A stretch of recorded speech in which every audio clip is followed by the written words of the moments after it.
Huwag naman puro tinola or adobo na lang ang luto nyo sa manok. Ganitong klaseng luto naman ang subukan nyo dahil grabe, sobrang sarap nito at napaka-healthy pa. Ewan ko nga ba kung ba't ngayon ko lang to nalaman at isa na talaga to sa paboritong luto ko sa manok. Sobrang dali nga lang din ito lutuin, para ka lang ding nagluluto ng tinola.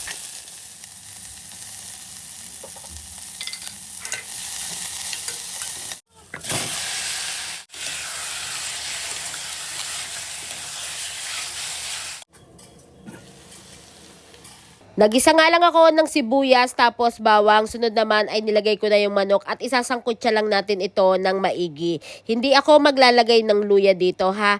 Tapos naglagay na rin ako dyan ng paminta at patis. Mag-a-adjust na lang tayo ng lasa mamaya. Sunod nilagay ko na rin or sinabay na natin dito yung sayote at yung karot. Maglalagay na rin ako ng tubig pang sabaw. Dagdagan nyo yung tubig dito o yung paglalagay ng sabaw dahil sabaw pa lang yan ay grabe, the best na. Maglalagay na rin ako ng chicken cubes tapos takpan natin at hayaan lang natin siya dyan hanggang sa kumulo at hanggang sa maluto na yung manok at saka yung mga gulay. Makalipas ng ilang minuto na pagpapakulo, kapag okay na sa inyo or luto na yung manok at saka yung gulay, pwede natin ilagay dito yung sotanghon. Sa 2 perasong sotanghon lang yung ilalagay ko dito. Gamitin yung noodles o yung sotanghon yung saporo kasi maganda yun, hindi siya sumisip-sip ng sabaw.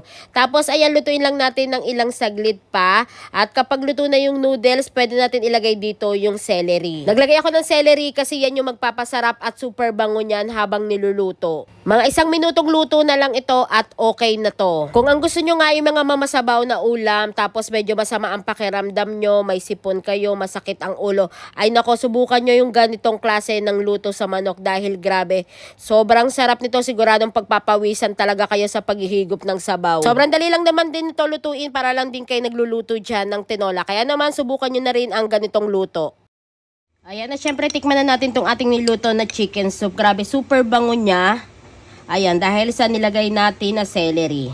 Super healthy nito. Ayan oh. Sarap. Wow. Ang sarap niya kainin abang mainit pa.